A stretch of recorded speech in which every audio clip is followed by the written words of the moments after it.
بسم اللہ الرحمن الرحیم۔ السلام علیکم ورحمۃ اللہ وبرکاتہ۔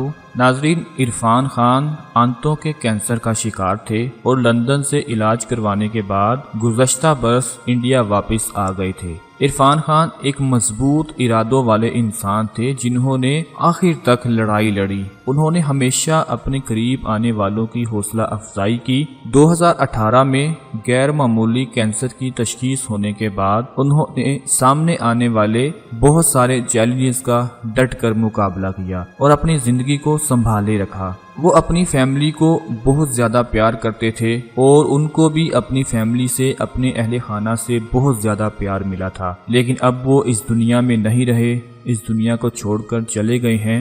وہ اپنے پیچھے ایک وراثت چھوڑ گئے ہیں۔ ہم سب ان کی روح کو سکون ملنے کی دعا کرتے ہیں۔ عرفان خان کو ممبئی کے قبرستان میں سپرد خاک کر دیا گیا ہے اور انڈیا میں لاک ڈاؤن کی وجہ سے 10 سے 12 افراد کے قریب ان کی آخری رسومات میں شرکت کر سکے۔ آپ کو بتاتے چلیں کہ اس سے پہلے عرفان خان کی والدہ انتقال کر گئی تھی اور لاک ڈاؤن کے باعث وہ اپنی والدہ کی آخری رسومات میں شامل نہیں ہو سکے تھے اور انہوں نے ویڈیو کال کے ذریعے والدہ کی آخری رسومات میں شرکت کی۔ عرفان خان کی 95 سالہ والدہ کئی روز سے علیل تھی اور اپنے بیٹے کا انتظار کر رہی تھی۔ عرفان خان ایک فلم کی شوٹنگ کے سلسلے میں بیرون ملک موجود تھے اور کرونا وائرس کے پھیلاؤ کے باعث فضائی آپریشن بند کر دیا گیا تھا اور عرفان خان اسی وجہ سے بیرون ملک پھنسے ہوئے تھے اور اپنی والدہ کے جنازے میں بھی شرکت نہیں کر سکے تھے۔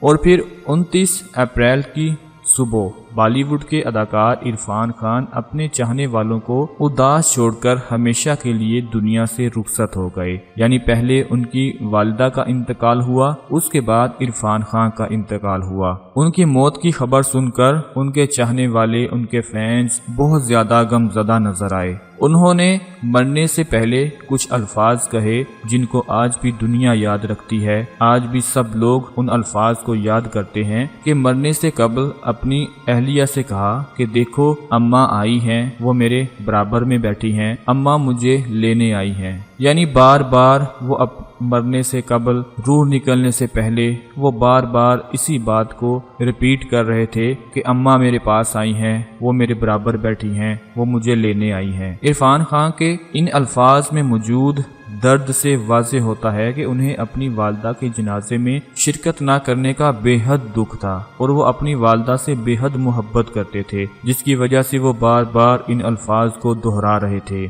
ناظرین، سوشل میڈیا پر عرفان خان کے چاہنے والوں نے ان کے اور ان کی والدہ کے لیے جنت میں اعلیٰ مقام کی دعا کرتے ہوئے نہایت دکھ بھرے انداز میں کہا ہے کہ عرفان خان اب جنت میں اپنی ماں کی گود میں سر رکھ کر سو رہے ہوں گے۔ ایک اور صارف نے نہایت دکھی لہجے میں کہا کہ عرفان خان کی موت کینسر کی وجہ سے نہیں بلکہ ان کی والدہ کی موت کی وجہ سے ہوئی۔ ان کو اپنی والدہ کی موت کا بے حد صدمہ پہنچا۔ ناظرین، وفات سے قبل عرفان خان نے اپنی اہلیہ سے گفتگو کرتے ہوئے کہا تھا کہ میں ہار چکا ہوں اور اب مجھے یقین ہے کہ میں مر جاؤں گا۔ ہم دعا کرتے ہیں کہ اللہ پاک عرفان خان کو اور ان کی والدہ کو جنت میں جگہ عطا فرمائے، ان کی مغفرت فرمائے اور ان کی روح کو سکون عطا فرمائے۔ اپنا بہت سارا خیال رکھیے گا، اپنی دعاؤں میں یاد رکھیے گا۔ اللہ حافظ۔